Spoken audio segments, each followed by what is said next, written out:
Thanks very much. Thanks very much also for inviting us and inspiring this whole program. We really appreciate the opportunity. We'd like to start first actually by playing a clip of our own. But before I play our clip, I'd like to encourage everybody to help themselves to some posters and pins that we've produced that you can find at the back of the room. They're free, and we'd love to see you have them in your basement suite apartment, because I'm sure that's where you all live. Feel free to move on up close to the band. There's a whole empty row, and everyone knows that it's good to be close. So, yeah, that's right, don't spit. Okay, I'm going to now play our first pick, and then we'll begin from there.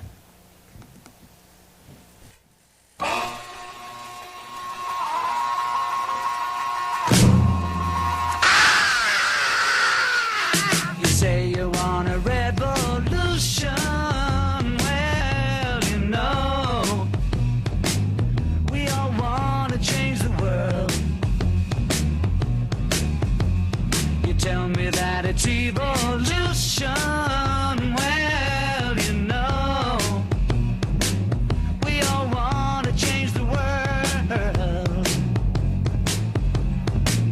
But when you talk about destruction, don't you know that you can count me out? Don't you know it's gonna be alright?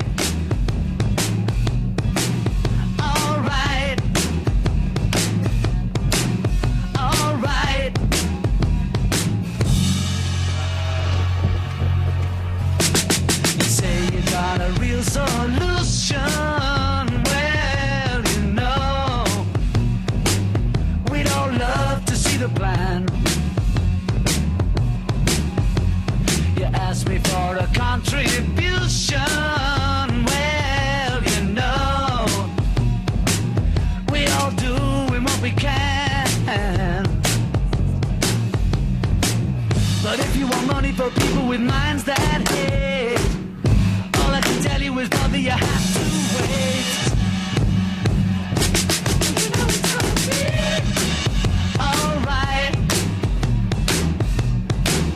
Alright. Alright.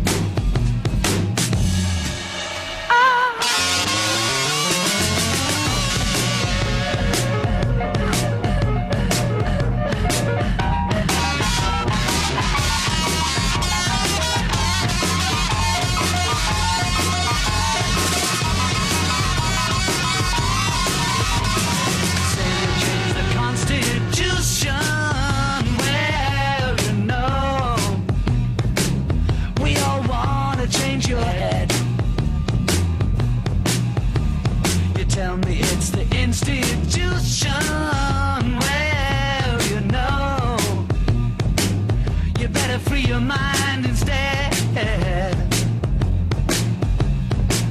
But if you go carrying pictures of chairman now, you ain't gonna make it with anyone anyhow. Alright. Alright. Alright.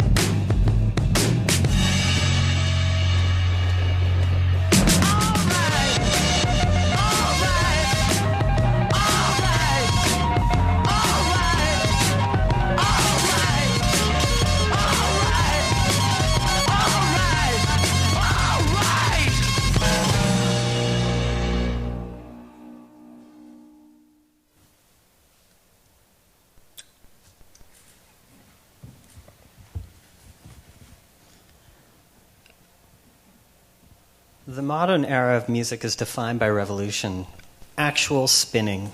This process, both material and technical, is foundational. It's also unbiased. It'll play back anything, from kitschy pop ballads to the most obtuse new jazz. Even in the so-called digital age, revolutions, now in terms of microsecond cycles of computations, still matter. Caught up in the field of culture, however, and it's a whole other story, the music always matters. but matters to whom and for what reason. There are more turns to come, it seems. A central tension in music exists between tradition and change. This tension doesn't necessarily presuppose a singular sense of development. Musical traditions can become agents of change as much as the weight of tradition can also be an encumbrance and a burden, but also a negative inspiration. According to Simon Reynolds, for example, the punks, responding to the overstuffed rock of their time, declared 1976 to be year zero and chose to go back to basics. Here's 3 chords, now start a band. That most early punk still took the form of basic pop songs was beside the point. Punk was a form of protest music, but it was not the first time that music has been or will be caught up in politics. Music is an agent that can fold politics and culture together, but it is ambiguous too. Its political character cannot be assumed in advance. Yet, maybe precisely because of its plasticity, music as a conduit and medium for the expression of politics. Music is a conduit and a medium for the expression of politics, even revolution.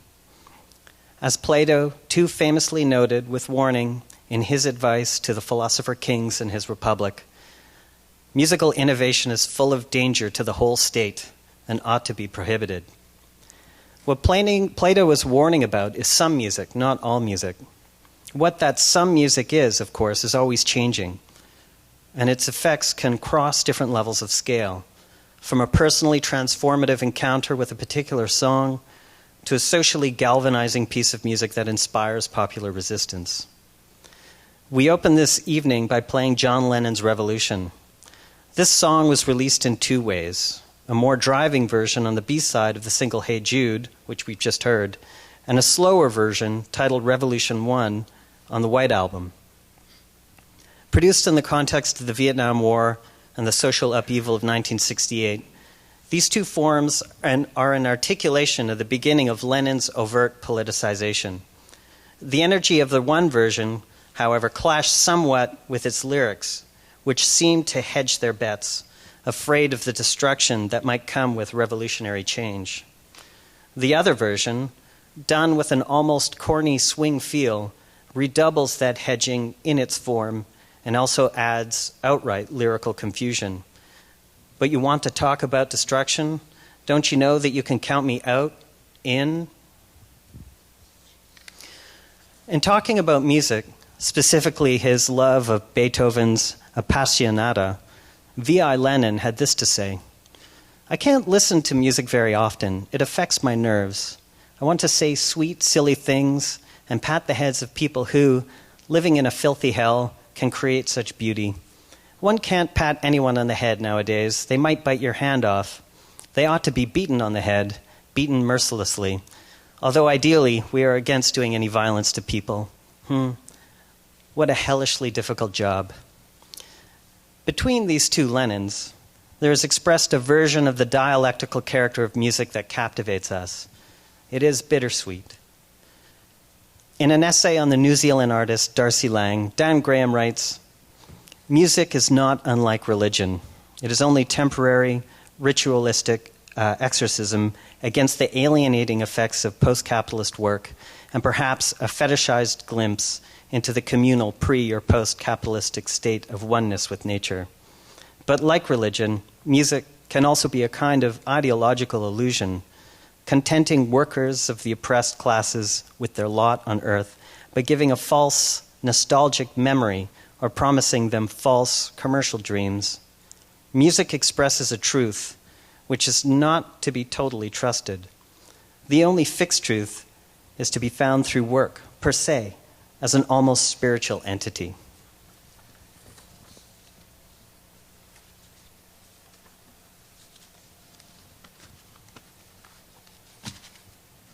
Okay, we'll get get started with some introductions. Actually, can I use this one? Raymond Boisjoli is in Banff right now, so he made a video for us. Raymond's work engages with the representation of Aboriginality through vernacular materials, photography, and especially text-based work, combining contemporary craft, pop references, and street art with various cultural signifiers of traditional Northwest Coast imagery.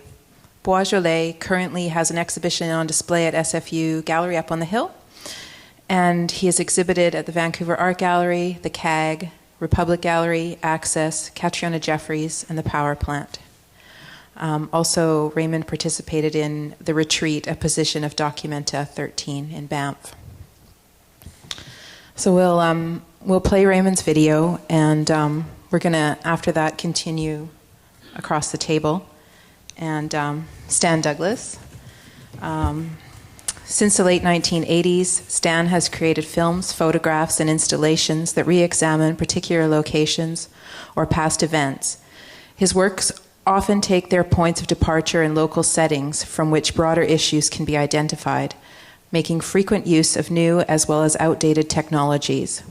Douglas appropriates existing Hollywood genres, including murder mysteries and the Western, and borrows from classic literary works, notably Samuel Beckett, Herman Melville, and Franz Kafka, to create ready-made contextual frameworks for his complex, thoroughly researched projects. We only have to peer out the window and around the corner over there to see his large-scale photo work about a riot right here in Gastown 42 years ago. The piece is titled Abbott and Cordova, 7th August, 1971.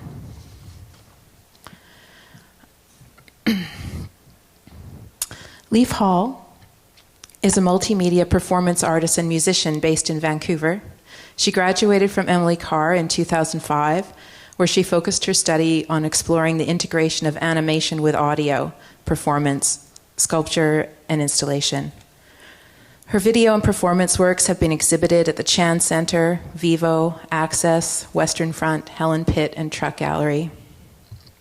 And Hall's work in performance also includes larger theatrical productions such as Paper House and the Golden Dawn Myths electronic opera.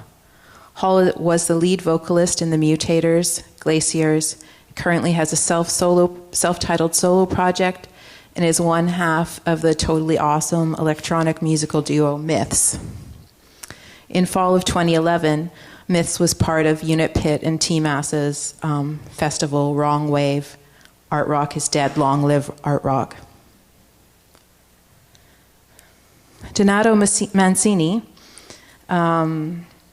focuses mainly on poetry and text-based visual art. He's the author of numerous books of poetry and criticism, including You Must Work Harder to Write the Poetry of Excellence, Ligatures, Buffet World, and Fact and Value. His visual works have been exhibited at ArtSpeak, the Western Front, CSA, and recently Malasapina Printworks commissioned him to create a series of silkscreen prints for the Institution by Artists Conference. He's currently completing his PhD at the University of British Columbia. Cecily Nicholson is a poet and activist who has worked with women of Vancouver's downtown Eastside community since 2000. She's currently the administrator for Gallery Gachet and has collaborated with the Centre for Innovation and Culture and in the Arts in Canada of Thompson River University, the Audain Gallery here at SFU, with Vivo Media Arts, and she is part of No One Is Illegal Vancouver, Press Release Collectives, and the Purple Thistle Institute. Her first book of poetry, entitled Triage, was published by Talon Books in 2011. The poet Rita Wong writes on triage. Anything can happen in the space that Cecily Nicholson opens in triage. Disasters, miracles, resistance, arporilia, right before your eyes. Urgent, broken, indomitable. This book invites us to restructure our systems of perception so that we can see and acknowledge what is otherwise overlooked, devalued, deliberately forgotten. In the face of contemporary crisis, this is a poetry that is merciless in its courage and generosity, steadfast in its spaciousness and precision. This is the heart of Vancouver, beating bravely in the tent village, attesting to daily poverty, daily ingenuity, refusing to be distracted by imperial delirium. Revolutionary stuff, no?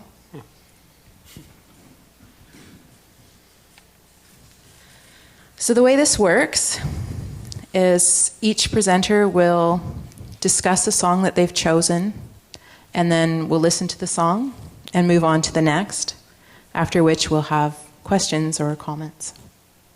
So we should get started with Raymond.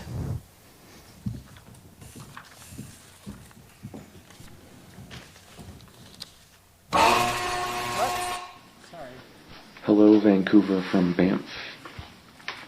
I'm really excited to be a part of this event. Thank you to Kathy and Brady for inviting me and letting me participate from afar. I only wish I could be there to hear the contributions of the other panel members. And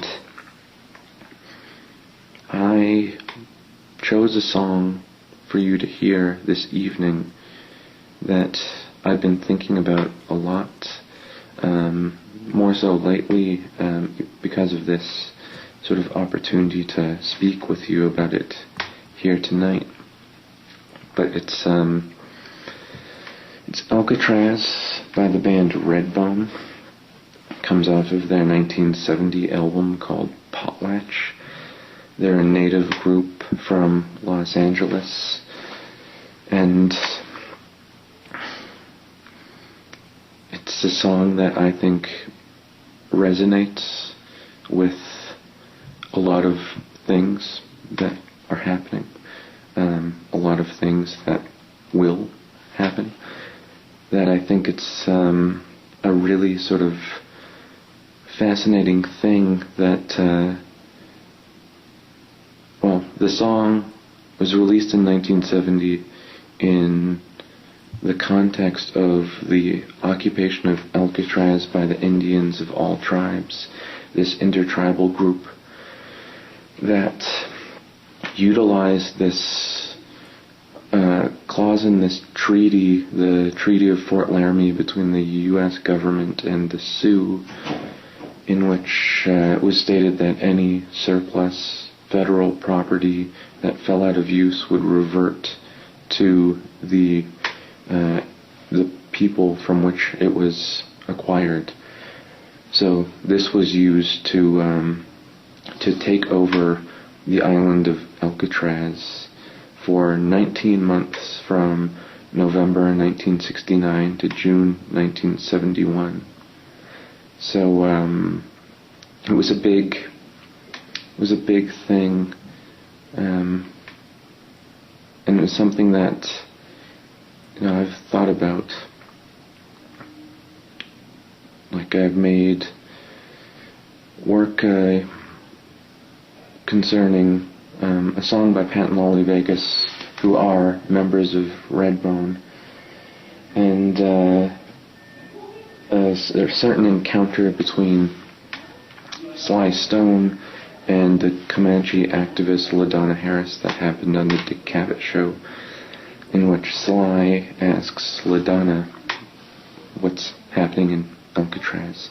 So it's something that I'm really interested in, how awareness of this event manifests in popular media, and this song registers like some very complex sentiments in terms of like colonial histories and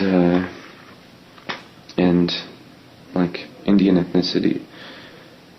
Like the line, to many you've been a nightmare, to the Indian our dream come true.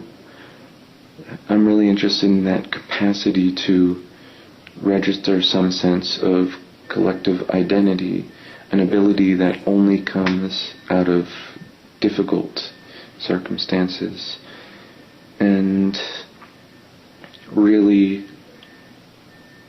sort of think that there's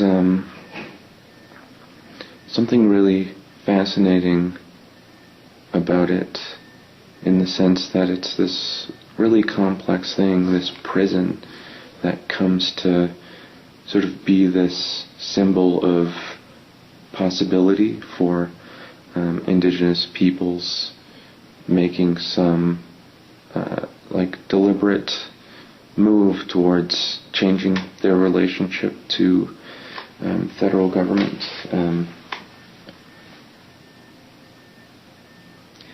And just the complexity that is tied to other things, like certain ideas around modern Indian art. The idea that modern Indian art was first conceived or pursued in prison camps by Indian warriors who had been captured and detained in the 19th century, who came to create these incredible drawings. It's in a genre known as ledger art. So there's a very complex sort of thing that the prison comes to be a very sort of a difficult sort of figure, that somehow there come these really sort of interesting sort of ideas about it that I think about in terms of what the writer Scott Richard Lyons in his book X Marks Native Signatures of Ascent speaks about when he talks about the necessity of making something good from compromised circumstances. And this song by Redbone, now it's just a pop song.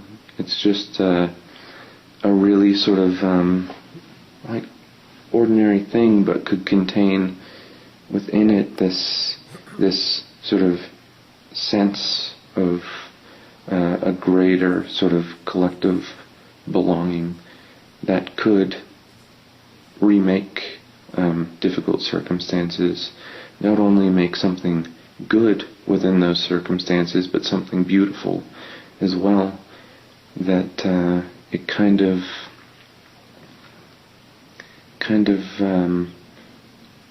sort of gets out of the narrative of misfortune and shows a certain possibility that I think is really important and really sort of meaningful in anticipation of what might come to be. Just to think of that recent National Post article, I forget who it was about, but it talked about this report by, I forget what his name is, Douglas Bland, who wrote this report on the really sort of volatile conditions concerning Aboriginal peoples in the federal government that suggested the possibility of a violent uprising. And I think there's this idea of change, idea of some renegotiation of those relationships between the Canadian government and Aboriginal peoples and Canadians more generally, that is really exciting and difficult, and think that this song can come to have sort of a greater resonance, like amongst all of those things, and really think that that it shows this awareness of the difficulties facing Indigenous peoples, but also what sort of beauty is possible from difficult circumstances. And I really hope that you enjoy it and hopefully seek out more Redbone. There are a number of other songs by them that I really could have chosen and felt just as strongly about. So yeah, thank you again for letting me participate. Have a nice night. Bye.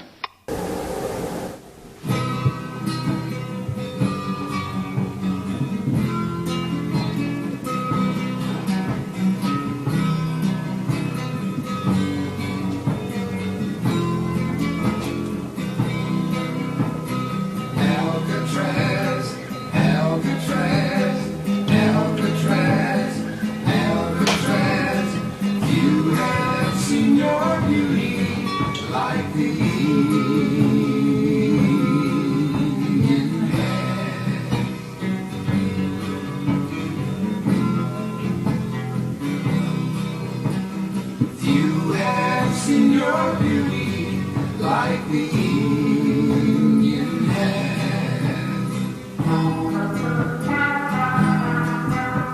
But many have spent their dying days. The Indian brings his peaceful ways because he cares. Because he cares. Alcatraz, Alcatraz, Alcatraz, Alcatraz. Few have seen your beauty like the Indian has.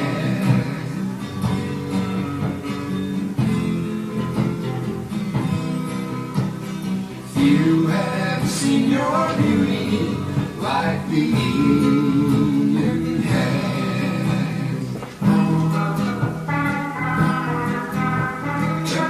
You've been a nightmare to the Indian of green control because he cares, because he cares. Alcatraz, Alcatraz, Alcatraz, Alcatraz. Few have seen your beauty like the Indian has.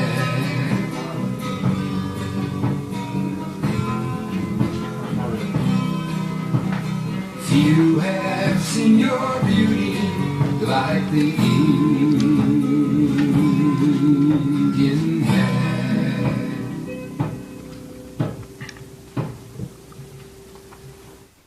You want to do, huh? Do it backwards, music first. Music first. Play a piece of antique dance music from 1983. So sit down, everybody. Yeah.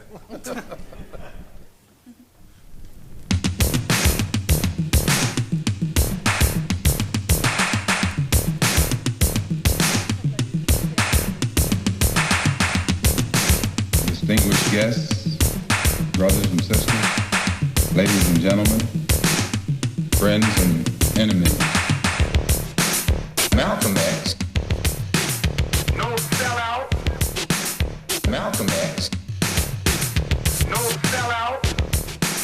Malcolm X. No sellout. Malcolm X. No sellout. White, black, brown, red, yellow. Doesn't make any difference what color you are.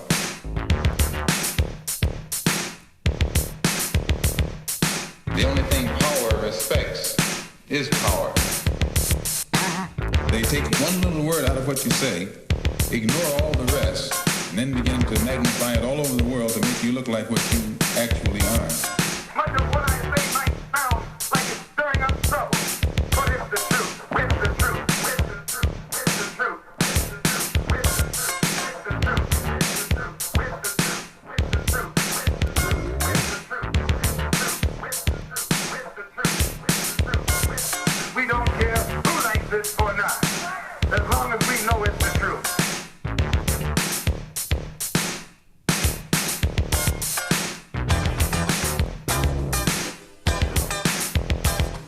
No, we need either this or that. This or that. If you're wrong, you're wrong, and if you're right, you're right.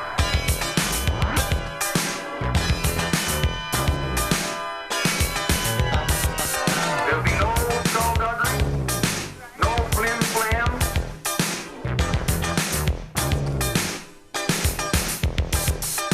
No compromise, no sellout,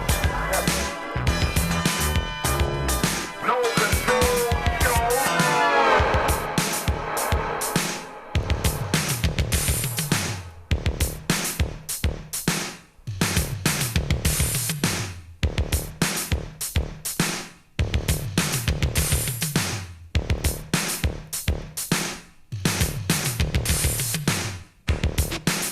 Malcolm X.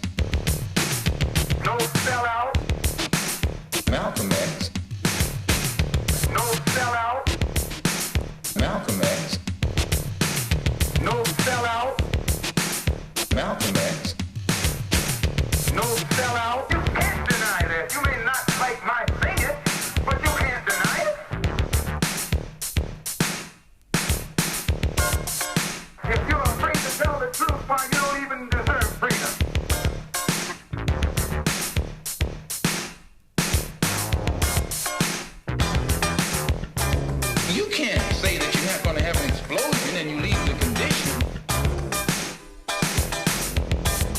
And as long as those ingredients, explosive ingredients remain, then you're going to have the potential for explosion on your hands.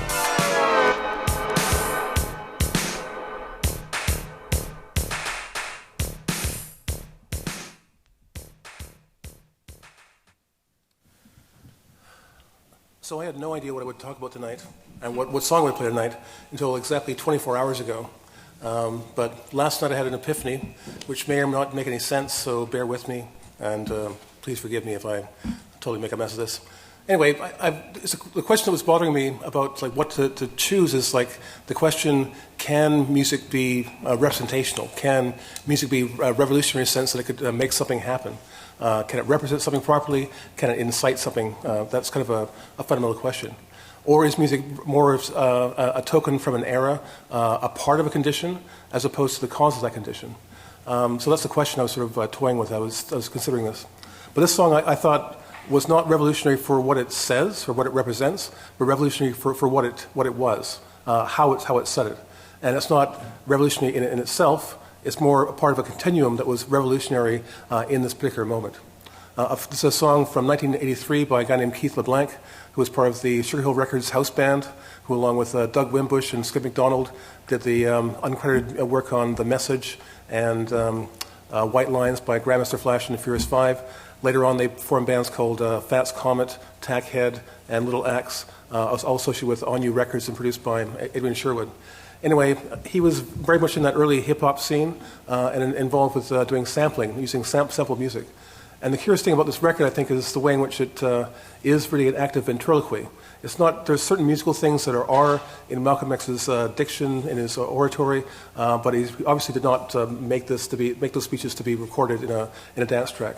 Keith LeBlanc is somehow taking existing recordings of Malcolm X's speeches, and as a ventriloquist, making him say what he wants Malcolm X to say.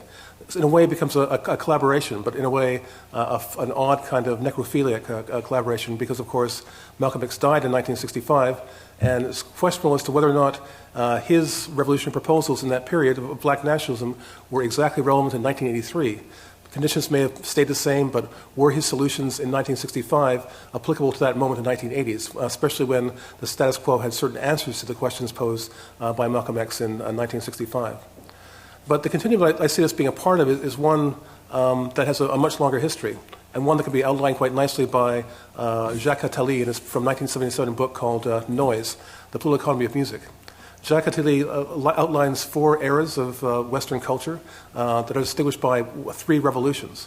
The first era ends around 1500, and this is what he calls sacrificing. The eras are called sacrificing, representing, repeating, and composing, and different ways in which people are engaging with music.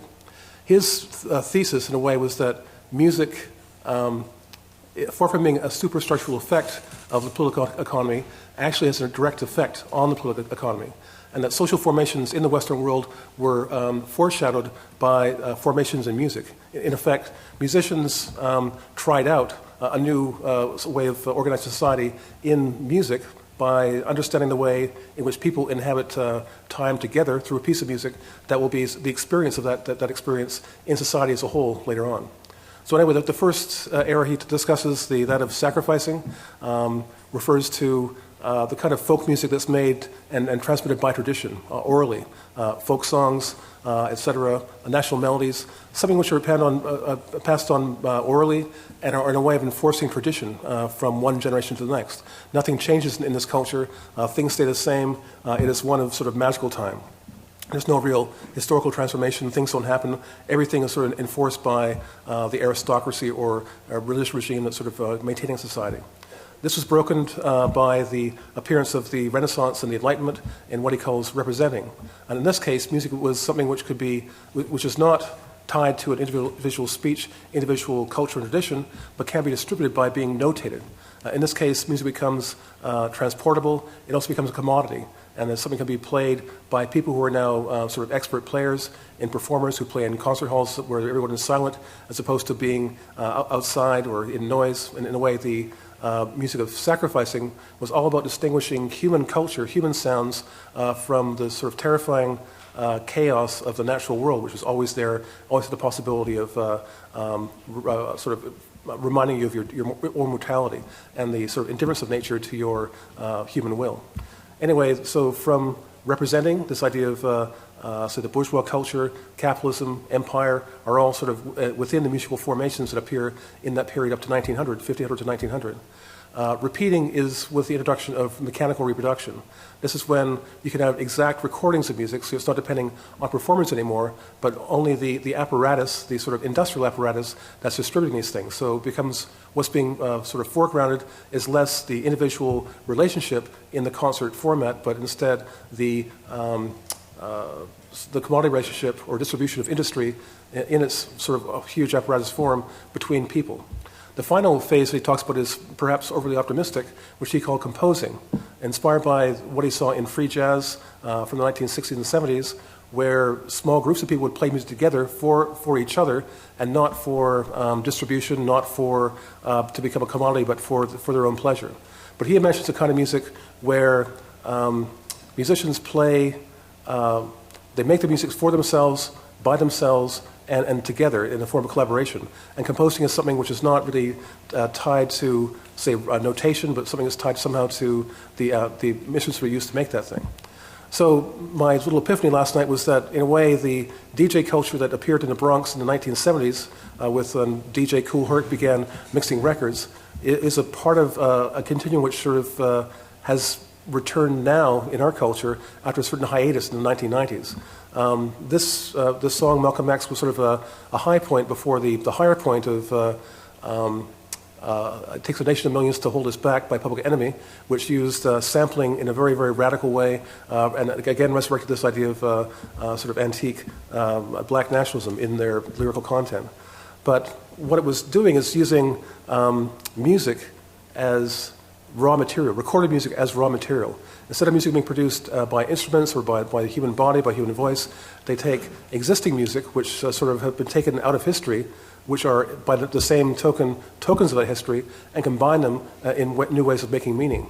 Of course, when record companies saw this happening in the 1990s, they sort of in strictly enforced copyright rules, but still this culture has appeared again and again, and many underground musicians are working exactly the same way, where there's no real sense of tradition, no sense of, say, performance craft in the old sense, but instead using this recorded material as a medium, and in a very real sense, ventriloquizing the history of recorded music. That's it.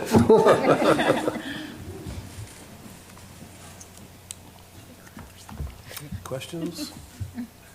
We'll save them. Okay. Thank you. Thank you. You're up, Lee. Okay. Hi. Okay, so, let's see. I'll get this adjusted. So when you guys first talked to me about this music and revolution, the first song that instantly popped into my mind was Stravinsky's The Rite of Spring, because it had been something I kept hearing about and thinking about, and it sort of, well, because of the reaction of its first performance in Paris, that it caused like a riot in the theater, as I'm sure most of you know, and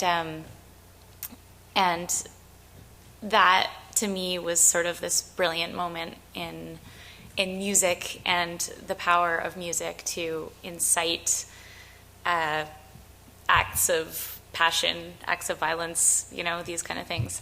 And just and so I was thinking about, and the thing that was really interesting to me about it was the formal qualities of the piece that were a shift in the way that people were used to hearing music. So, I mean, it was obviously a big spectacle because it's a ballet and there was a lot of elements to it, but just thinking about the fact that people hadn't really been used to hearing sort of these dissonant tones within music, and just kind of the reaction that incited.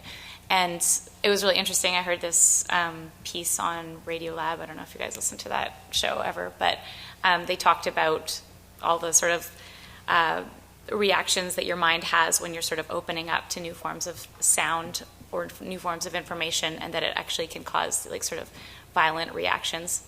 so this was sort of the beginning of where I was thinking of about music and revolution, and sort of thinking about it more in terms of the formal elements of music, tonality and time and space. And so this was sort of where my thought process began. Maybe I'll sort of grab my notes here so I can. So I was thinking about this idea of revolution through abstraction and sort of notions of the spectacle, and Du Bois' idea that, that our social lives are infused with sort of this political or ideological framework that is passed on to us through spectacle. So just thinking about that kind of power within that, and sort of political action being more than just political. It's also about sort of your subconscious experience of the world. And so I'm thinking about this in terms of, music obviously is sort of like a mapping of time and space and an organizing of sounds. So thinking about it in those terms, and how we think about time. And time was something that especially stuck out to me, because the way that we think about time and we experience the world, and how systems are regulated and constructed through time. And it's obviously to think about, to have like a set way of thinking about time in your mind, which we all inherently do because we have clocks and such, is sort of a form of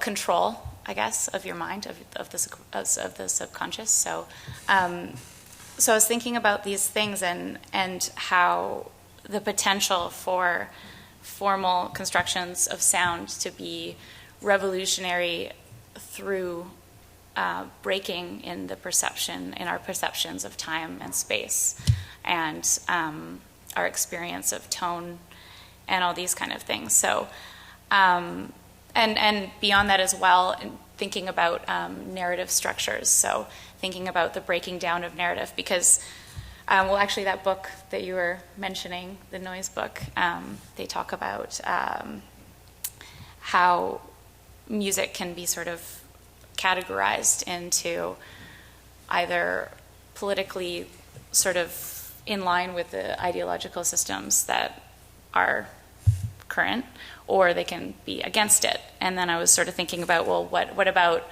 music that is outside of that? And what is that? How does that fit into sort of our thinking about politics? Like, where does that stand? But, and can that be a political action? And I definitely believe that, it can. And that if you look at like timing in pop music, or like a lot of mainstream music, the time signatures, is 4/4, and the narrative structure of the piece is very like in line with sort of media forms of narrative, in terms of you have, the build up and the climax and the resolution and these kind of things. And so, and you have that in the narrative form of within like a piece of music in mainstream music, which,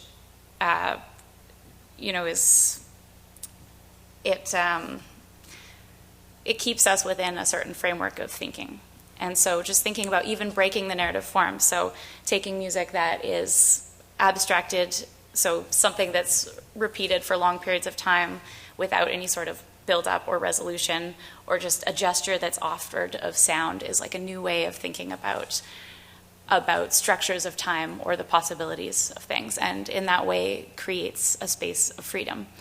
And that in itself is an inherently political act, through giving us space to think about ideas that are outside of the conventional ways of thinking about time and space and form and narrative and such things. So, and of course, John Cage's 433 came to mind, because that piece obviously has its own sort of revolutionary, it was a revolutionary action in just that, like, imagine sort of never thinking about silence, or, I mean, it's not silence, we never experience silence, but just to think about stillness or not organizing sound as, and becoming aware of everyday sounds as as composition is, a breaking with our pattern of thinking. So these kind of things. So I'm just going to play a snippet of one song and then I'm going to play another, and then I'm going to talk a little bit more, and then play my actual song. This first one is Chris Carsano, who's a solo drummer. He's American. Last I heard, he was in Chicago, but he travels around a lot. And one of the things I find really beautiful about his drumming is it's definitely a break in narrative form, and he intuitively feels out rhythms and sounds, and and it's just beautiful, and I just really wanted to share it with you, so I'm just going to have you play a little bit of that.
Played the whole piece. Okay. So obviously incredible, but obviously. So obviously he's playing with tempo a lot and just sort of intuitively feeling out different rhythms. But so thinking about these different forms of time and how we can think about them, and repetition and sort of these, the intensity of the sort of the force of like fast tempos and these kind of things. Also thinking about the potential of that to take us into sort of other states of consciousness, as well as other ways of thinking about time and structures and such things, but thinking about it in terms of ritual and sort of our connection with something deeper or more spiritual, which is void in a lot of mainstream music, I must say. I always like imagining hearing things like that in the grocery store and just thinking about how it would alter how you shop, and like what an amazing political form of action that would be, just to play that. Free jazz. So Let's see, what else did I want to? Yeah, I'm going to go on pretty quickly to the final piece of music, but which is a piece by Autekra. And the thing about it that I find really beautiful is that I feel for myself, I mean, it's all dealing with the sort of like ideas of abstraction.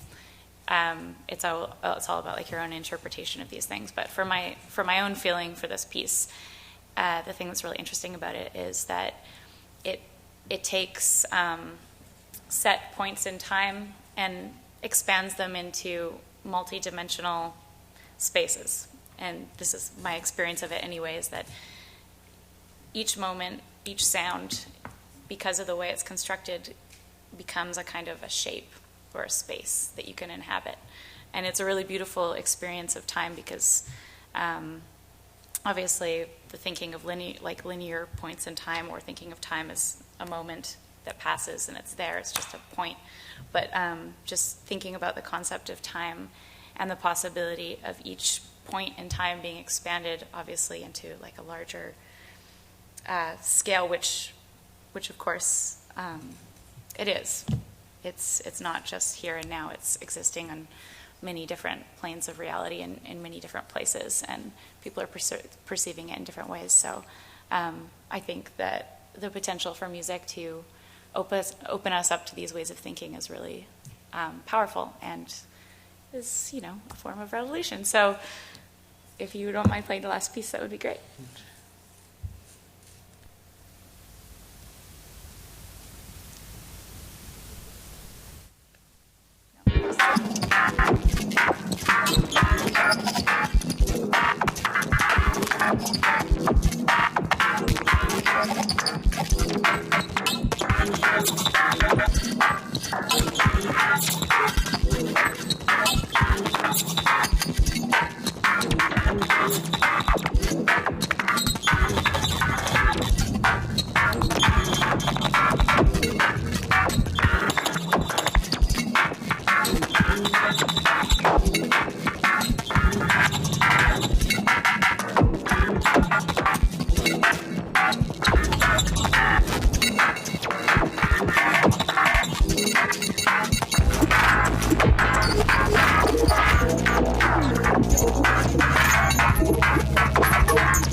My turn? Okay. Thanks. That was wonderful. First, thanks for having me. Thanks for inviting me to be part of this. It was incredibly fun to actually prepare this and to do a bunch of research into a whole bunch of things that are new to me. Most things that I'm presenting are new to me and presented themselves to me in the course of just pulling material together for this. I do want to thank Wade, Steve, Roger, Trish, Jelle, Lisa, and Juan for recommending songs and for recommending things that I might read. There's not a lot of time to synthesize and put forward as much as I'd like to, but I still, rather than, how do I say it? There's not enough time to put forward as much as I'd like to, but I'll just try to present a bunch of materials on this topic of revolutionary patience.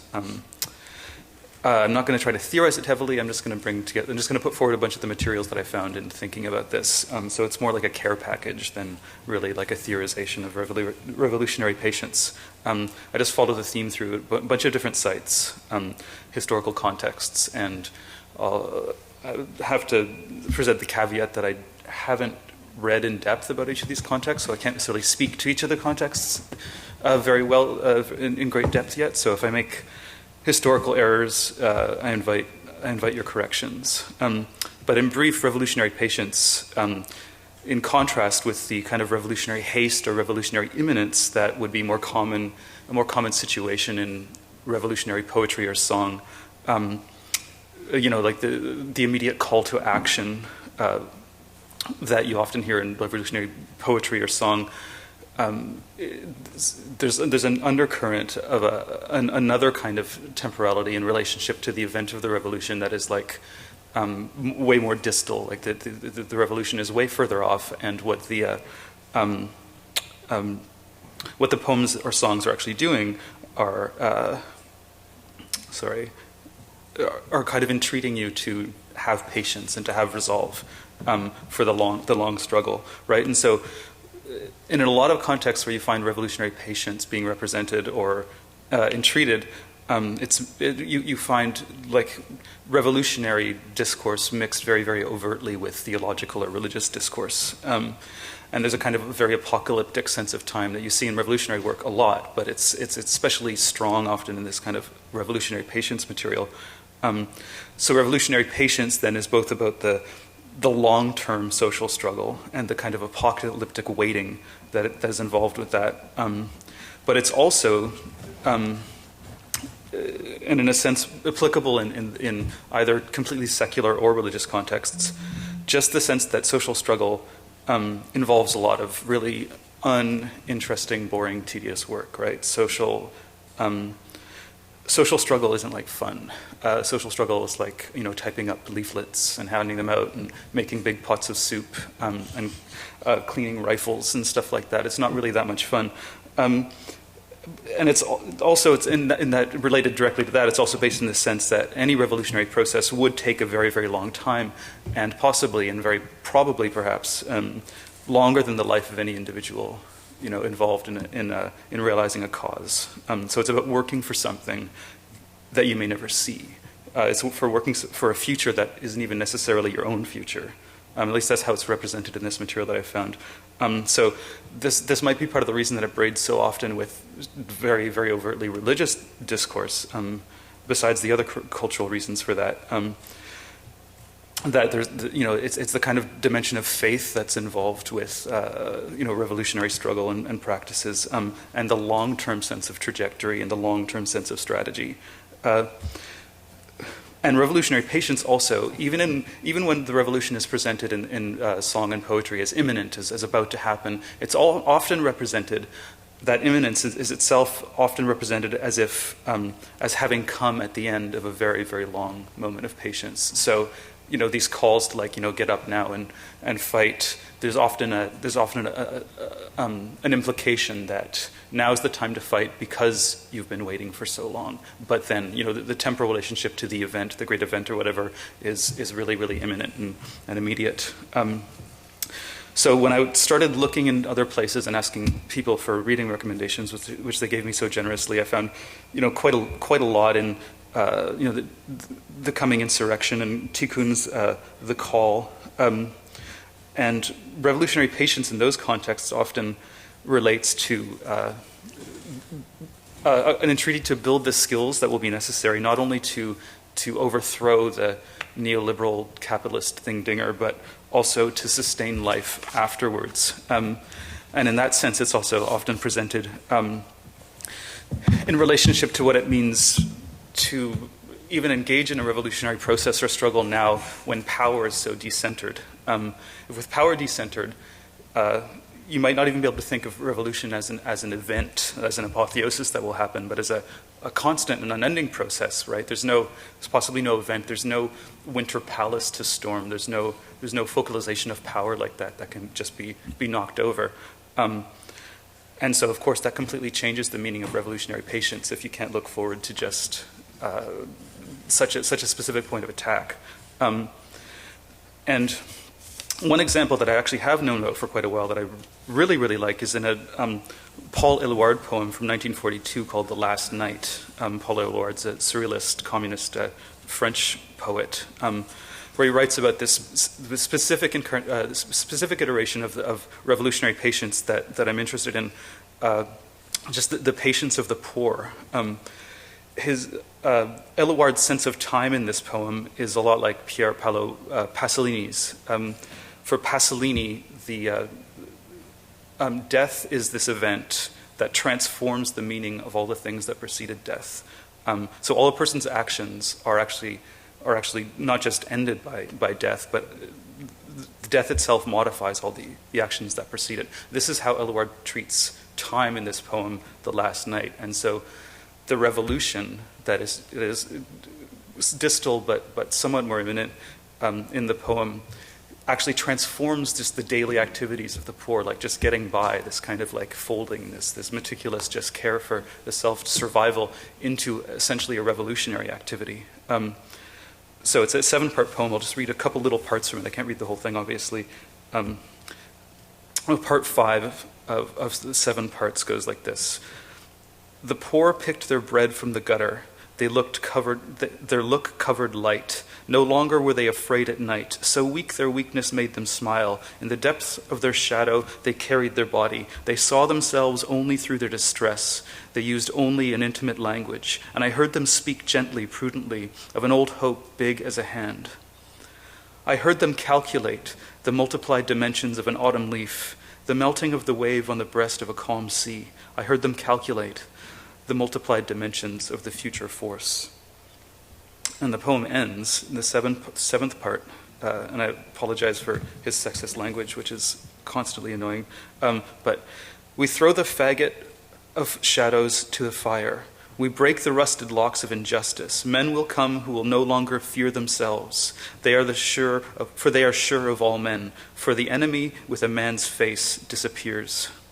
And following this, this novel that I read recently by N. Scott Momaday, a 1966 novel named Housemaid of Dawn, has this incredible passage that's unlike anything else in the novel about a specifically indigenous kind of revolutionary patience that I think compares really interestingly with this revolutionary patience in the Éluard poem. In this passage, in the Momaday novel, it's implied that capitalism and or the white world will eat themselves. And when that happens, if the revolutionaries have been patient and resilient and have remained strong, they'll be ready to take back the world that was stolen from them. The real task then is to wait in solidarity and patience, and this is a note that you don't always see but enjoy. And so this is the passage from the novel. The people of the town have little need. They do not hanker after progress and have never changed their essential way of life. Their invaders were a long time in conquering them, and now, after 4 centuries of Christianity, they still pray into Noah, to the old deities of the earth and sky, and make their living from the things that are and have always been within their reach, while in the discrimination of pride they acquire from their conquerors only the luxury of example. They have assumed the names and gestures of their enemies, but have held on to their own secret souls. And in this, there is a resistance and an overcoming, a long outwaiting. So the imagination of life before and after capital here is the central resource along with revolutionary patience. And in song, often the places where I found it most often were in Southern spirituals like Every Day Will Be Like Sunday and Members Don't Get Weary. And one of the ways that those pieces relate really interestingly to the Momaday novel is that the Momaday novel is like really deeply kind of encrypted. It's encrypted as if it's like there's supposed to be 5 or 7 different, completely different readers or readerships who can't even have access to each other's reading of the novel. It's really interesting. Its realism itself seems like a kind of difficult compromise with the white world in a sense. And that I find in a lot of the poetry and song that I've seen that mixes religious and revolutionary discourse. There's a kind of encryption, a kind of coding. So not to say that religious pieces aren't sincerely religious, but that when they're talking about heaven, they're not really just talking about heaven. They also have their eye on change in this world. You know, the songs say the afterlife, they're also talking about just the other life. So in a sense, heaven is also just what the world and life on earth will be like after the event or the change. So the heavens depicted also represent a transformed society on this earth. And those strands come together really interestingly for me in this 80s song by this British band, called Killing Joke. The song's called Love Like Blood. I don't know if you could show the lyrics now.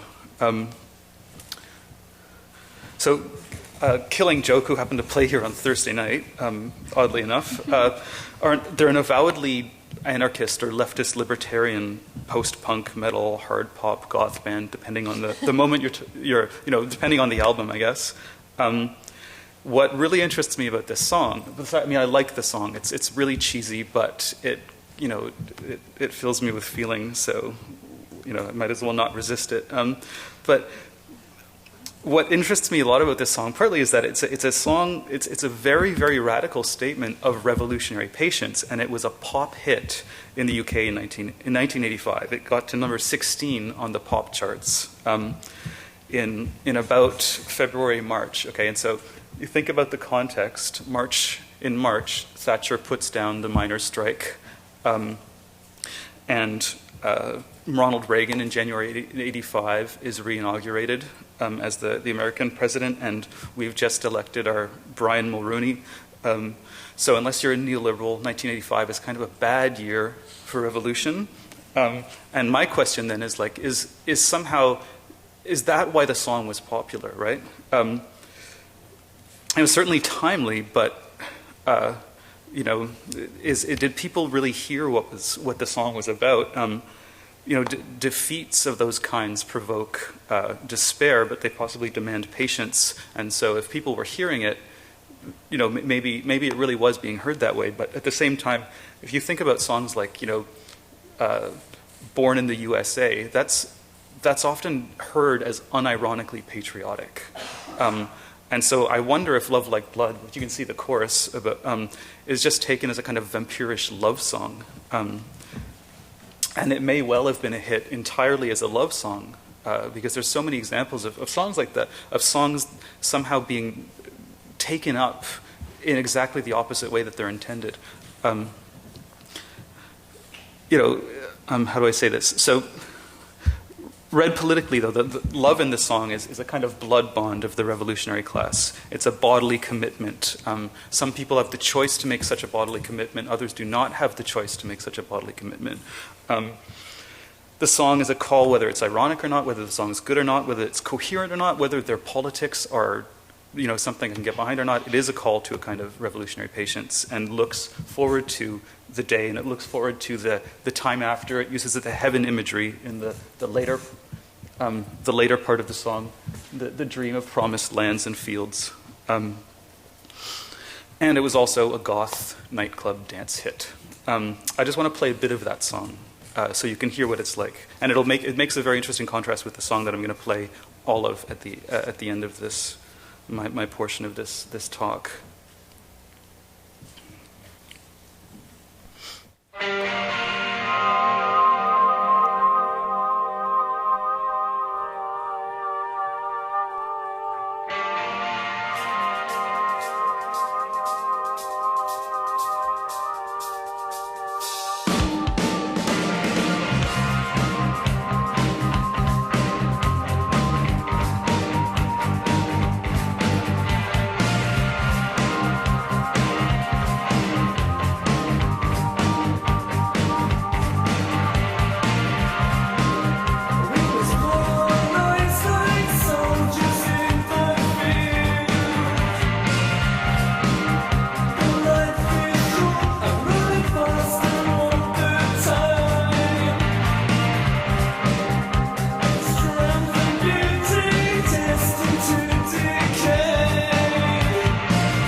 So the heaven imagery, as you can see, is later in the song. But there's also a kind of messianism in the song, right? I heard it for a long time. I didn't before I looked up the lyrics. As when the feelings come and the act is done, which would not be messianic. But when the fearless come and the act is done, it actually turns it into a messianic sentiment, and it makes it again. It braids it with this kind of a religious discourse in an interesting way.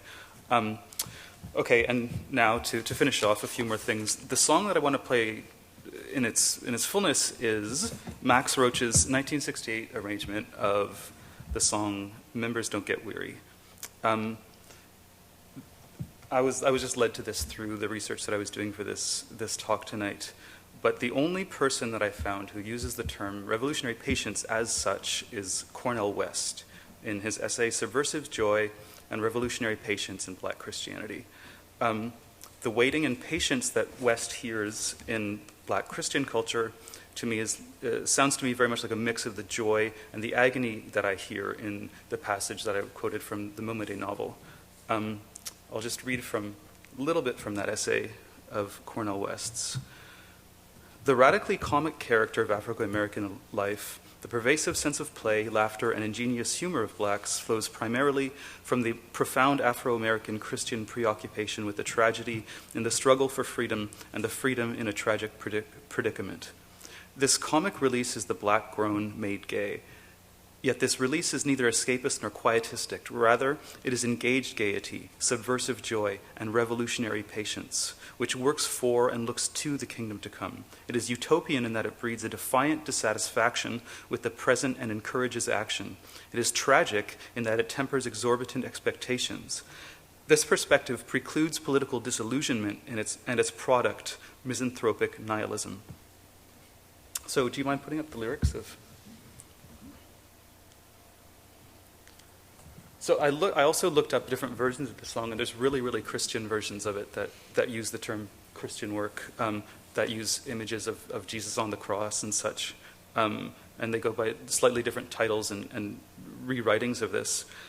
The one with the strongest and clearest socialist edge, as far as I can see, is actually this Max Roach version, and the difference might be the kind of difference that Huey Newton actually talks about in Revolutionary Suicide, the difference between a kind of religious patience or a kind of spiritual resignation and a kind of an active kind of revolutionary patience, a socialist hope. But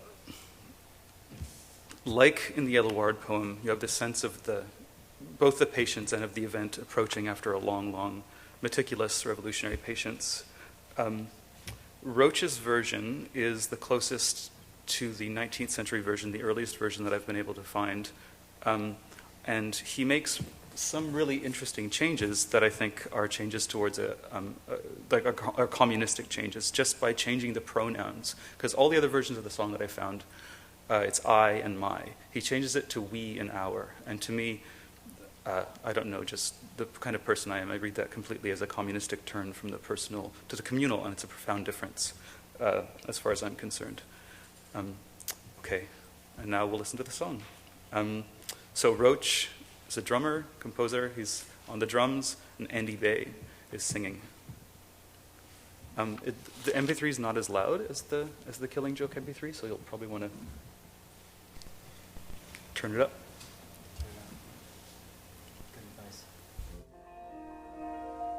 Members don't get weary.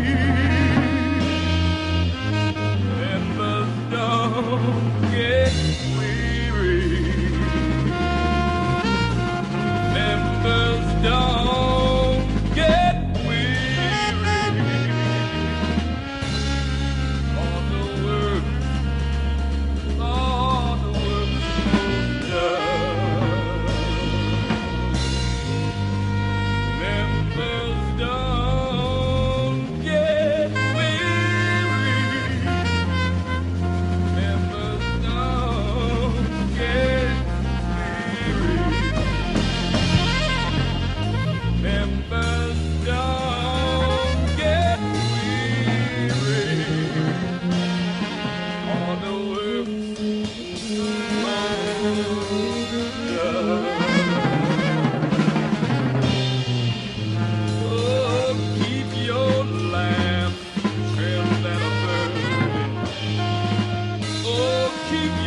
lamps trimmed and burning.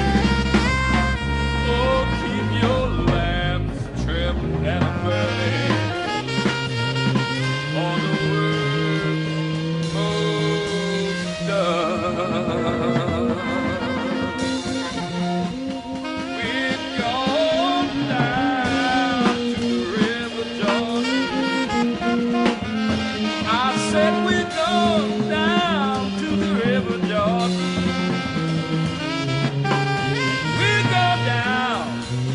We're gone down to the river Jordan. When our work is done, we're gonna sit at the welcome table. We're gonna sit at the welcome table. Yes, I said yes, we're gonna sit at the welcome table. When our work, when our work, when our work is done. We're gonna feast on the milk and honey. We're gonna feast on the milk and honey. We're gonna feast on the milk and honey. When our work is done.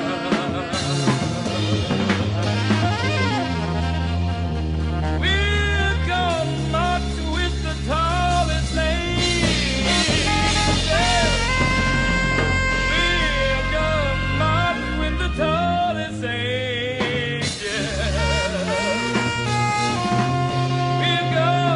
We're gonna march with the tallest angels.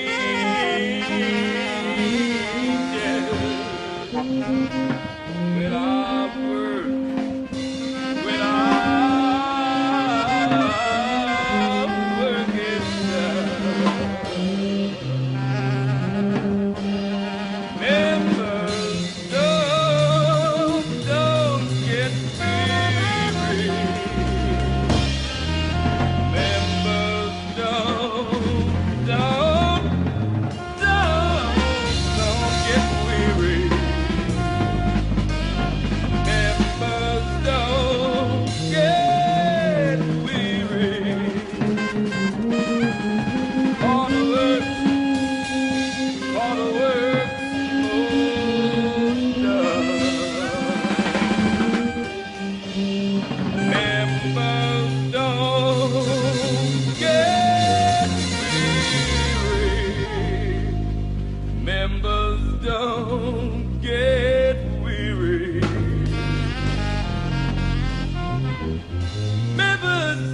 Members, don't get weary. For the work's most, oh, the work's most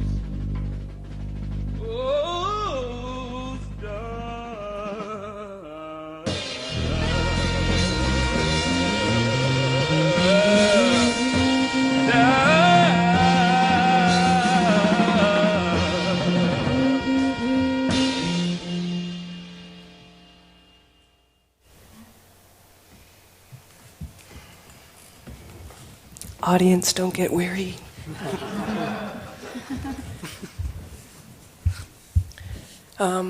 That was a really great set of presentations, and that was really helpful for thinking this through, which I think at the end of the day I was actually unable to do. I don't think it's a natural condition for me to be abstract or objective around the topic of revolution, frankly.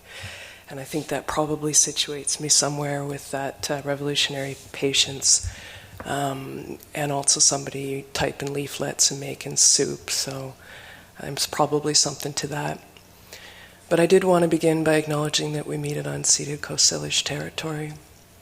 And I want to acknowledge that we meet in the Woodwards building on the topic of revolution. So we meet in the Woodwards building, which has had huge implications for the direct and negative implications in terms of the gentrification of the downtown Eastside community. And we're at an event funded by Van City. Van City has made public and very clear indication of their willingness to limit the capacity of a group like the Carnegie Community Action Project to do advocacy, education, and protest work on behalf and as a part of community. And so the topic of revolution in music is a challenging one for me to approach, and I think and at the end of the day, no matter what I say and do in these spaces, I think it's just consistently absorbed into that institutional order. And even worse, possibly just becomes a part of my cultural capital. So it's uncomfortable. And I would say I'd like to thank again folks for organizing and for the invitation, knowing full well that this is the context that I come from. On the topic of literature and music, quote, "If I was to locate each on a dialectical path, I would put literature on the upstep of the arc, where experience moves through thinking and feeling into action. Music, I think, would fall earlier, somewhere in the interpretive moment where we contact the earth through experience," end quote. That's a quote from my friend Ivan Drury. So thinking through the dubstep of the arch, it's not surprising that at the end of the day, I find myself looking to poetry for influence or inspiration, and thinking through the idea of revolution. It seems somehow more accessible to me. And thinking through that relationship of experience to land and place, which is where music finds meaning to me. So again, I apologize, I guess, for my intensely subjective experience. I don't really know how to separate that out and have this sort of abstract conversation. My last of my qualifiers. So I landed on the work of Linton Kwesi Johnson as a phenomenal poet, but a poet who's also in constant collaboration with musicians. And in fact, much of his life's work is characterized by these incredible compositions. He's a lifelong collaboration with Dennis Bovell and all sorts of musicians. But his work initially and back in the day was incredible also for its capacity to define and shift genres, and to be a precursor for sort of a modern movements in terms of MC, the DJ culture, rap music as a whole. Rap music, of course, for some people is still a misnomer. And as a musician and as a poet and a collaborator, he was someone that was constantly influenced by social conditions, but not just as an abstract thing, but something that he was situated in as part of his life and part of his communities, and how he lost some of his family. He was influenced by the anti-colonial struggles in Africa, by the civil rights movement, the anti-war movement during the 70s, and of course growing up under the conditions of in South London. It gained most notoriety in the 1980s in opposition, or vocal and regular opposition, to Margaret Thatcher's reign, government. And one of his most famous, or most notorious, I guess, songs and pieces, which I wasn't able to find a musical interpretation of, is "England is a Bitch," and there's no escaping it. 1980. His capacity to enter into poetics and music, graphic violence and racial prejudice and police brutality and all these kind of horrible stuff that's really hard to have a part of your everyday, and somehow to turn that into rhythm, into music, and as a part of communities that's shared, to me is something about revolution. And his use of unstandardized English consistently and still, particularly a Jamaican patois, a pidgin language that he used in opposition to the state and to the colonial, and did that, and also with a deep and historical relation to where he comes from. Yeah, so thinking through that form itself, I guess, became accessible. This topic became accessible, like thinking not about what is appropriate for me to say in this time of place, because like I said, I don't feel like it really matters. But to think through something maybe bigger than all of that, and this idea of form. And so again, I appreciate how that was taken up in the context of this panel. What else? Actually, well, the other thing that I was challenged by initially, my impulse was to bring in sort of what's on my iPhone, yeah, on me every day. And lately, there is a lot of hip hop there, which I think in sort of radical left we tend to venerate in ways that are extremely problematic. A lot of revolutionary music, as we understand it and as we work through it, is produced apparently by men.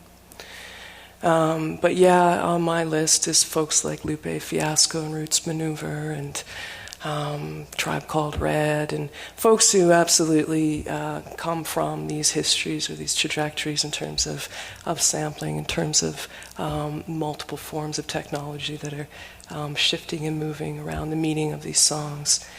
And I actually was thinking about this piece by Space Ape and Code 9 called Backwards, which I didn't know, and I actually knew this song before I knew anything about Kwesi Johnson. Samples a line of his, 1 step forward, 2 steps back, 1 step forward, 2 steps back, and it has that same plodding dub rhythm that you hear in Johnson's work. He was talking about the condition of black folks. But yeah, I thought it was interesting the ways in which, in the present moment, so many of us come to some of these old histories and trajectories, and through the 70s, especially in the 60s, of black music. Sorry, I kind of just slipped into talking about black music, but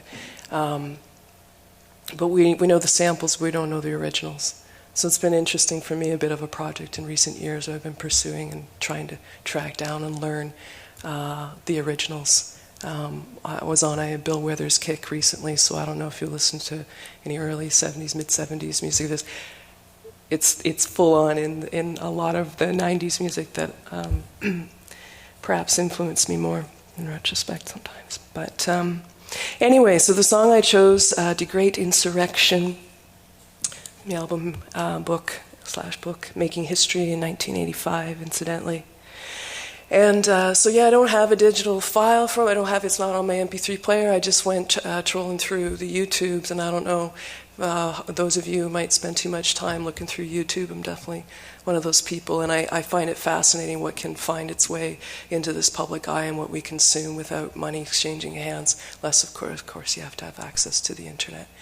And I find that fascinating and what can get taken up. And so again, thinking through what might possibly be a relationship between revolution and music, I think something to do with about our capacity to relate to it without money.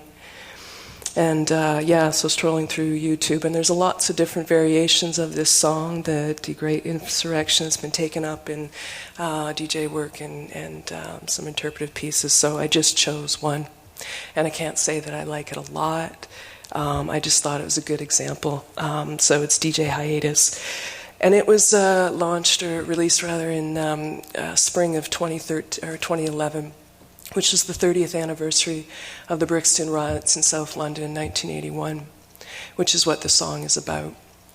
And I think, again, what might characterize revolutionary ideas or meaning relative to music, and I think it's probably got something to do with resilience.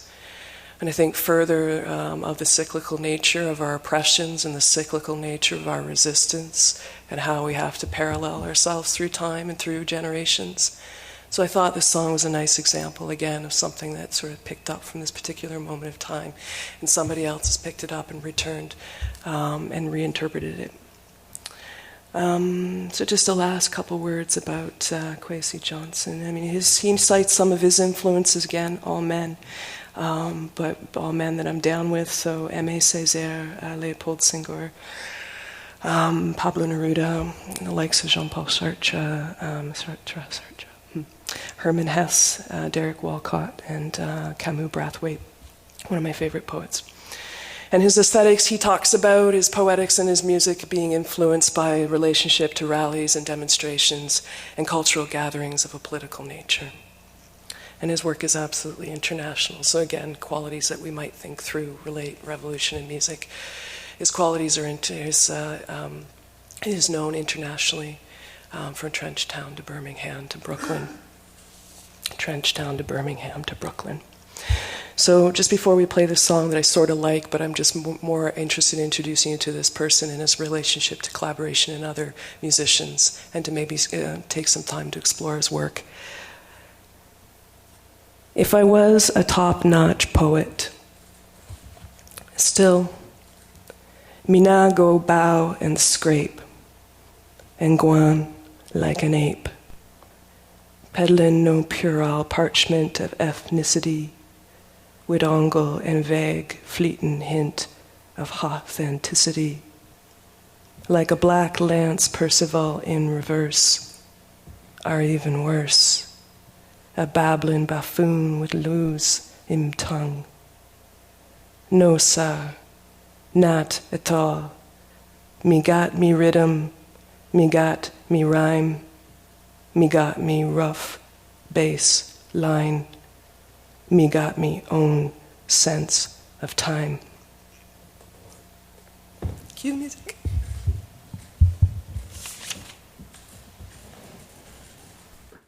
It was in April 1981, down in the ghetto of Brixton. Babylon them cause such a friction that it bring about a great insurrection, and it spread all over the nation. It was truly an historical occasion.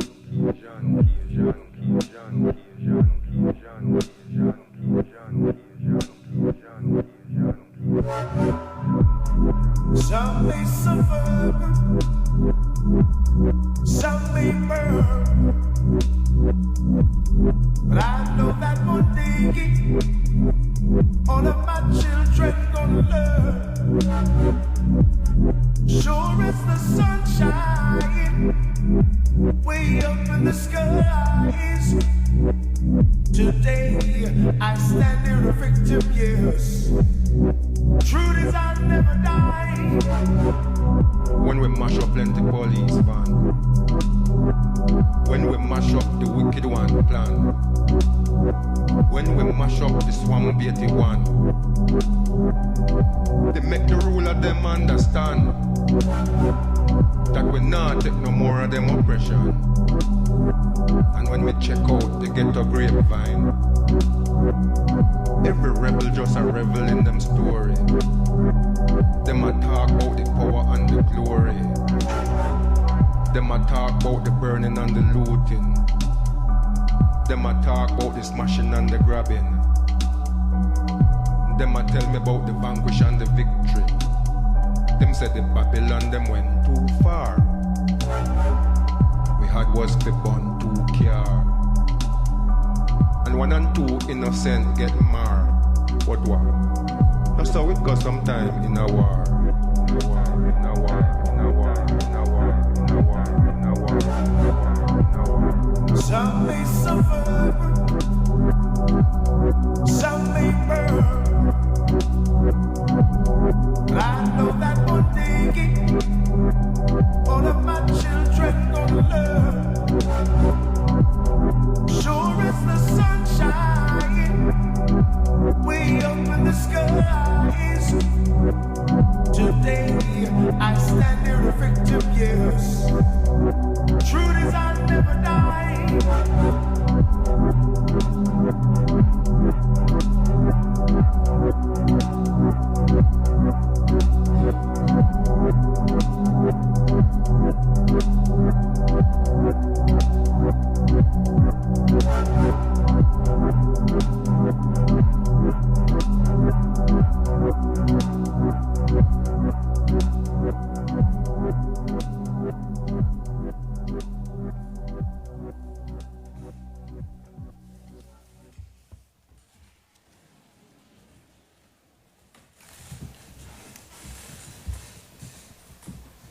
Well, thank you very much, everyone, for your very interesting presentations. There was some really terrific stuff that was said, very thoughtful, very appropriate, and we appreciate that everyone came and joined us on this panel. We'd like to take a little bit of time now to open up the panel to the audience, as well as the panel to each other, to have some short conversation about these choices, these selections, and some of the comments that were made. We do have a microphone in the house. Am Joel here has the microphone, and I've been asked to ask people to please speak into the microphone when questions are asked, so that we can capture the questions as well as the responses. I have one. Oh, one from the table. When I was thinking about this, I had a sort of perverse idea of playing Huey Lewis and the News' Hip to Be Square as a revolutionary song, because ever since I read American Psycho, somehow Huey Lewis and the News is associated in my mind with the Reagan Revolution of the 1980s. So it was a real revolution did take place in that period, which was started by Reagan in the U.S. in the 1980s, completed by Clinton, by Thatcher in the UK, completed by Tony Blair. I forgot his name for a second. I mean, this was a very well-organized revolutionary change in the way people thought about society and what their relationship was to each other. Kind of erasing 100 years of trade unionism and 50 years of sort of altered and, I guess, left-leaning social contract in both those countries. So in that context, I mean, I got a question about this idea of revolutionary patience. I'm not sure if revolutionary patience is not counter-revolutionary. Are you asking me if I think it is counter-revolutionary? Yeah, I'm not quite sure what you meant by revolutionary patience. I mean, is it something that's a good thing? To my mind, in that context, it seems like it's a very problematic thing. I think it surfaces in different contexts, and I think it's actually not. It's not stable. Sometimes there's a kind of despair associated with it, like even as far as I understand, like, you know, the kind of figure Roach was in the scene that he was in. I read an essay by Emery Baraka where he's talking about this scene that he's in, and when Roach noticed his friends like seemed to be kind of getting weary of the struggle, of all the difficulties and everything, he'd actually quote that song at them, and he'd quote the Long March at them and stuff like that. So it comes up in contexts that are associated with despair as much as anything else. But it's also in other contexts, like in the Elward poem, the way that kind of ennobles like just daily activity as a kind of revolutionary activity, I think is actually important, and possibly like actually a really, really positive iteration of it. I don't think it's either just a good thing or a bad thing. It's almost just a necessary thing, because if there are victories, they don't come easily and they don't necessarily come quickly. And so without something like revolutionary patience and resilience, things might not be, they might not be accomplished at all. I guess my question is about the sort of messianic form of that, which, with its sort of religious format, believes in one answer to the problem, as opposed to a problem which is mutating constantly and probably needs different responses at different times. I always thought very, very disturbing in a way. Even when I hear the Internationale, it's kind of a sad song to me, because there's this idea of the single solution to a myriad of problems. I mean, it's just not true, and it's a kind of false consciousness in a way. I don't know. I don't necessarily think it's true, but there's something about the way social energies of the kinds that produce revolutions have to be organized around kind of sometimes essentialist tropes, or it seems to be something about like mass consciousness and just like organization of crowds and things like that, and these kinds of false ideas around which sometimes major social movements are organized, that if you really test the ideas, the solutions too simple or something are necessary. I don't think it's like is deconstruction a revolutionary practice, or is it a paralyzing practice? Is the kind of question that one asks. If you're constantly folding in contingency and the complexity of the problems, it's possible that even just the will to do the incredibly tedious and long-term work might not be there. Is the questions of morale and psychology and things like that. Honestly, I don't know what I think or what I agree with or not in this context. It just seems, looking at history, it seems to be necessary in some way. I'm uncomfortable with religion in every context, and no less in this one. I found a whole bunch of Islamo-communist poetry, which is really interesting. Like, tropes of Islam and Islamic kinds of apocalypse mixed with communist tropes of revolution. That's like so interesting, and it'd be worth, I think, incredibly interesting to look at the social context that comes out of and how that's taken up. Can I ask a point of clarification then? Yeah. In contrast, thank you, Donato, but to Stan for his initial bringing up of Huey Lewis's "Hip to Be Square," which could be described as the unblack music. Are you offering that as an expression of this sort of, let's call it the revolution of the taking over of this other power block? All I'm saying is, just in that context, or is in my as imagination, a party anthem? It's like, why not? Let's have some fun. Exactly. It's an affirmative song. It's affirming the status quo and to be part of that, not to challenge the way things are, but to be somehow a part of that status quo and to be successful within that and to enjoy being part of that. That's what that song affirms. So, and have you read this book, American Psycho, where this sort of psychopathic serial killer who eviscerates people, women, homeless people, is a huge fan of Huey Lewis in the News. He'll talk about the contents of his medicine cabinet, the product he uses in his hair for his skin blemishes, but then he has this rhapsodic, I forget which song, but exegesis of a Huey Lewis song. And ever since I read that, I just imagine this character who's the serial killing stockbroker in Reagan's America as being that's the soundtrack to his life. Anyway. I just saw on the internet, this will be fun for you to look up later when you go home, Huey Lewis reenacting that scene as the serial killer, playing his own music to Weird Al, who he then murders. This is a true story. Thanks very much. Are there any other questions from the audience or the panel to each other?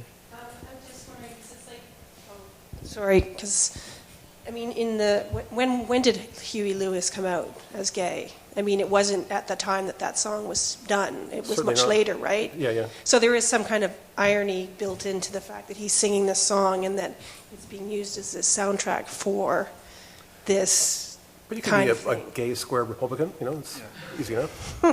Yeah. It happens.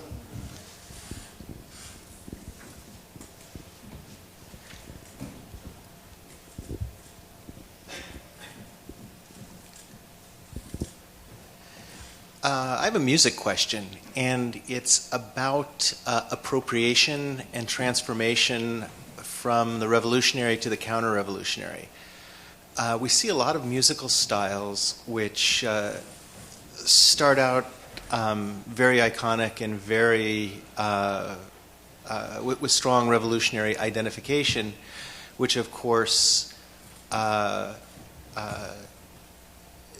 change and become really either nothing or in fact emblematic of the of material culture and status quo.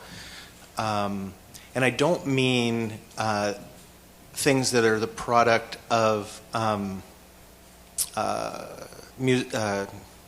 just our illiteracy, like the Born in the USA example, where people just it's completely non-ironic. They don't hear it. So certain forms like rock and roll, like rap, have been so heavily appropriated by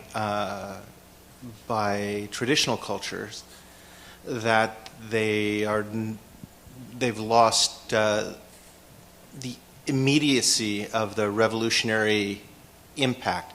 It may still be that there are songs which have revolutionary impact, but you really have to listen to them. You don't get that instantaneous recognition of the fact that you're confronted with revolutionary music. Whereas things like folk music in the sort of Pete Seeger tradition or Stravinsky still retain sort of an instant intuitive sense of revolution about them.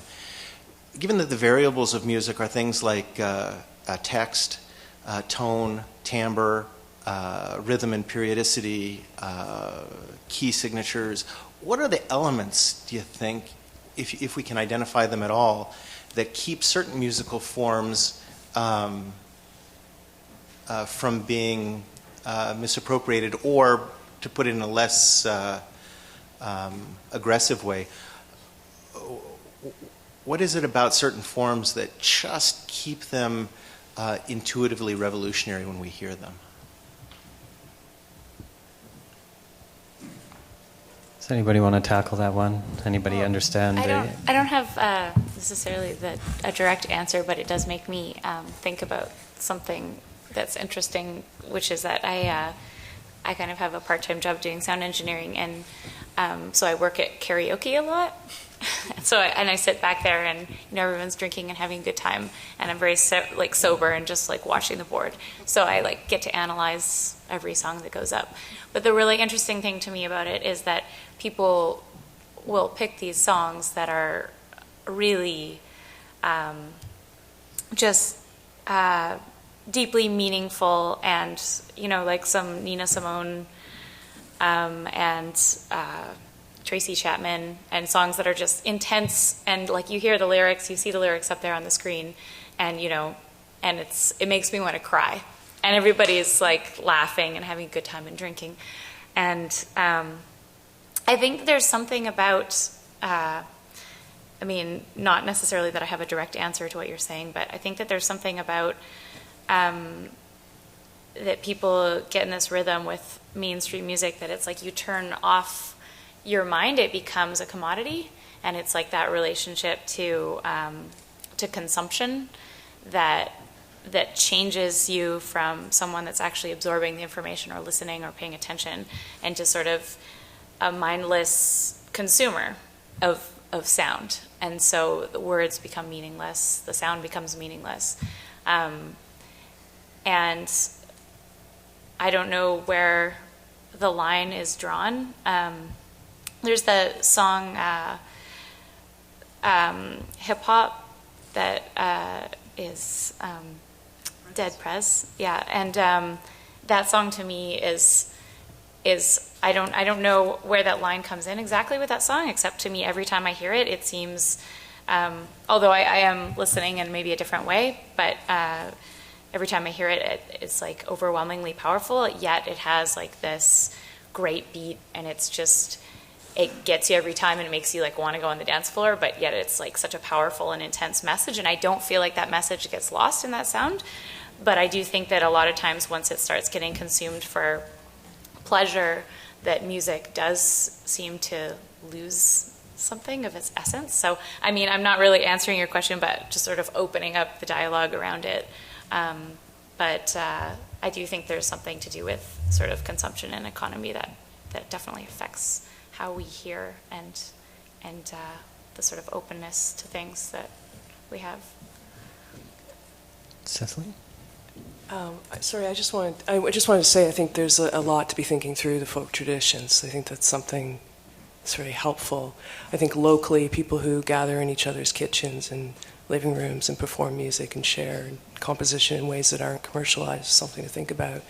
I used to think Dead Prez Hip Hop was such a great tune, and then I went to see them at Fortune, and actually they did wear our anti-gentrification t-shirts after we protested for a couple hours, and did talk to us and did a shout out to the Downtown East Side, and I really appreciated that. But that song came on, they didn't come on stage till 12:30, and then I had to run to catch a train to the suburbs, or else I wasn't going to get home. And I missed that song, and my friend Harry played it for me while I was on the train, so it was bigger than a hip hop through his cell phone on the train.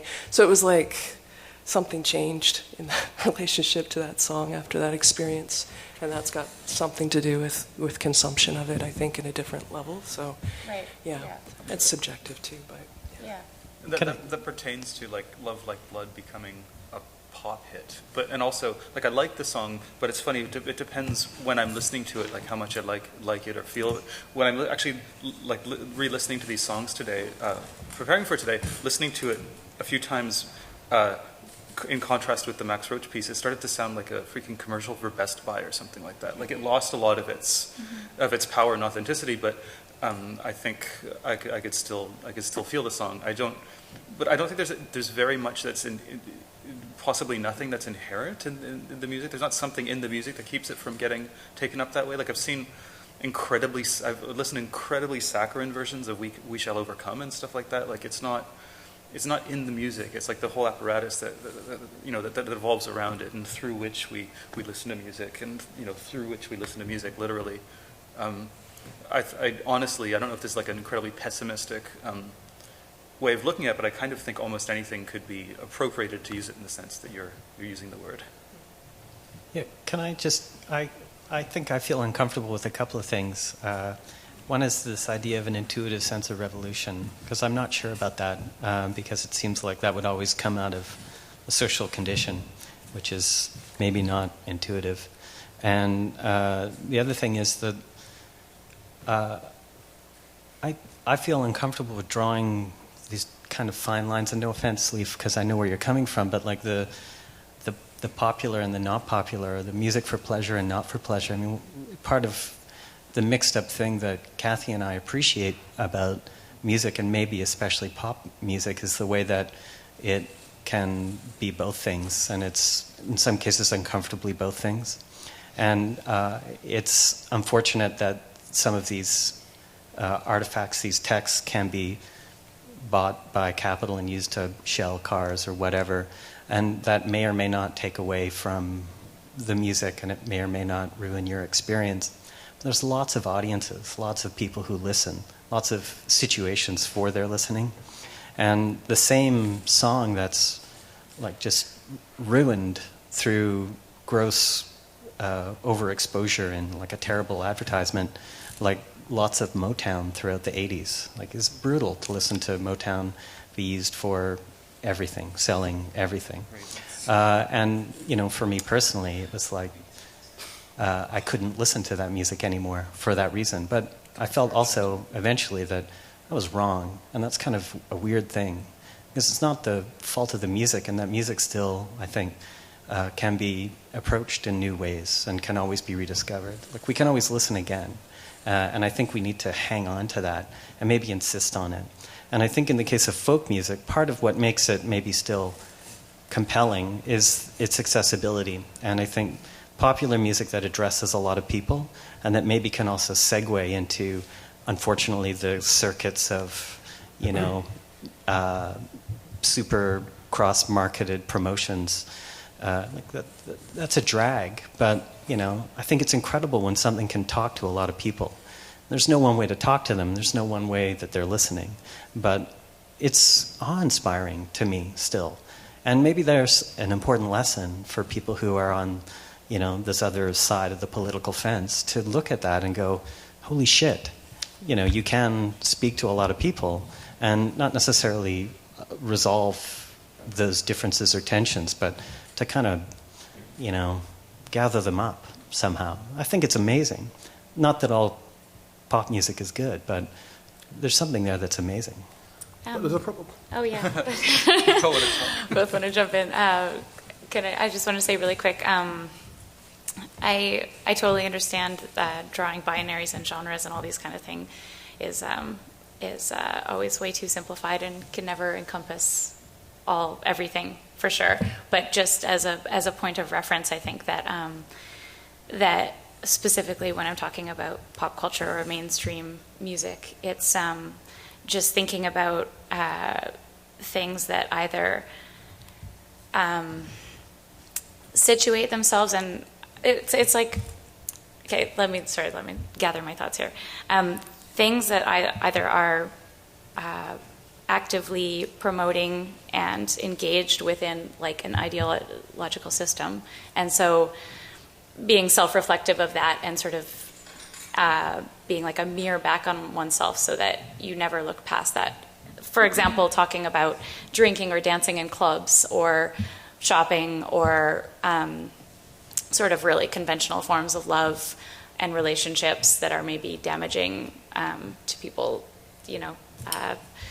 sort of misogynistic sort of things that can occur that kind of establish like an ideology and maintain it, and then things that subvert that or work outside of that. And so that's sort of like that's just sort of the frame of reference like that I'm using in terms of thinking about mainstream music and that kind of thing. But I do think that there's a lot of potential within mainstream music to speak to a lot of people, and if you can manage to get through some interesting message and get your music heard, then that's a really powerful medium. But I think that it's really difficult with sort of the way that that industry is run to get your voice heard when you have like really subversive message to convey. Thanks, Leaf. We've got one more question. Nicholas? Thank you. This has just been a really great panel, actually. Completely, even with the rhyme, with the video and the photograph outside in the end, and the conversation between Donato and Stan, really thick. And I would just kind of maybe double back and add a read on it more than a question. Or should we I'll just say really quick that I think that there's something great at play, and it begins, or the idea comes from the book that Stan mentioned, Jacques Attali's Noise. And this, Stan, you kind of mentioned that in the progress of music, where we've gone from a performance being the primary object to the score being the primary object, to then, this was what Attali put forward, to the recording being the primary object in the musical scenario, that then after pop music, Attali's kind of like instincts were that we would recollect on a more like localized and sort of like coterie milieu level for producing sounds for one another or something. And this expectation of music is something. There's this anxiety around authenticity that's at play in pop music and music in general, I think. And there's something for me that pop music is about, and the way in which it maybe the abstraction that Cecily is mentioning is kind of like built into how we receive it, and might re-enter into a kind of positional and authentic way of relating to culture in a sort of inverse way, though, than the one that Attali was thinking, because it's not really about, let's say, production end anymore. It's more, and in terms of how you're all presenting the work here, about the consumption end of music, I think now, is an important figure in how we're reading this. And if I could say that I think that maybe the most politically effective music genre of the last part of the 20th century was disco, because it brought a marginalized class into a healthier, more open, and perhaps even leveraged relation to the center. And it did that not through front-loading political message, but through something entirely else that's happening. And I think that one of the elements of that, in this time that I'm trying to put it forward and kind of cover all of this, I'm not going to spell it entirely out, is that it has to do with the dance music.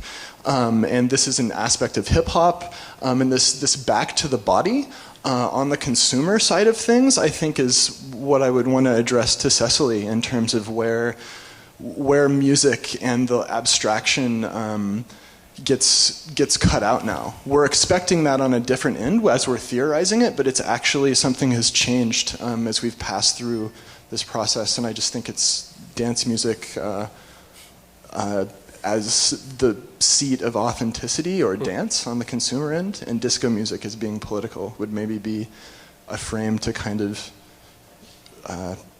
offset where we're trying to place it, I think, or where some of the disagreements were coming out of, I think, especially in between Stan and Donato. Okay, thanks.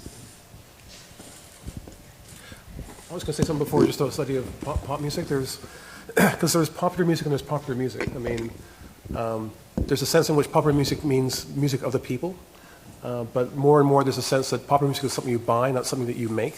And that's the big distinction now. There's still going to be people making popular music in their bedrooms or their bathrooms for each other that you'll never hear on the radio, and that's, in a way, real popular music. However, there's the music we hear on the radio or that's being distributed by large corporations. This is a popular music which we're being asked to purchase as commodities. And it's very different now than it was, say, 40 years ago. In the 70s, so many genres appeared. There was heavy metal, corporate rock, punk rock, disco, dub music. Numerous genres were invented in that period, but imagine after that how much has actually happened. Very, very little genres have been established. Back then, A&R guys would go to find sort of weird subcultural groups that might be sort of a possible popular breakthrough. Now they look to find groups that conform to their expectations of what a genre is. There's a great little book by a guy named Joshua Clover called 1989 that kind of riffs on this idea that Francis Fukuyama had the idea that history ended in 89 when the Berlin Wall fell and there was no longer an opposition. People couldn't imagine an opposition to the West, therefore it was the end of history. But in a real sense for him, in popular music actually did have an end of history at that point because the genre conventions of hip-hop, of hard rock, and techno that were established in that year or the year after have been exactly the same for the last, how many years is that? 25 years. And it's actually a fairly compelling argument, too. So the problem is not that the music is not being produced or not being desired of people, but what's being promoted are things which are sticking to a very, very narrow genre. But there is still other music out there.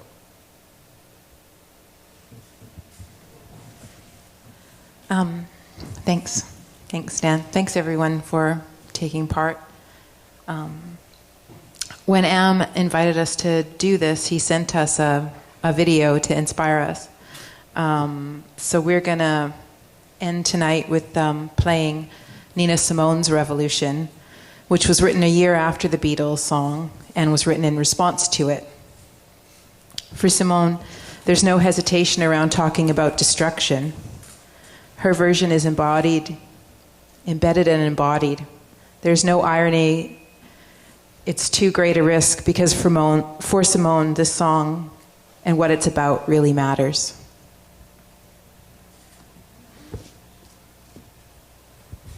Thanks, everybody.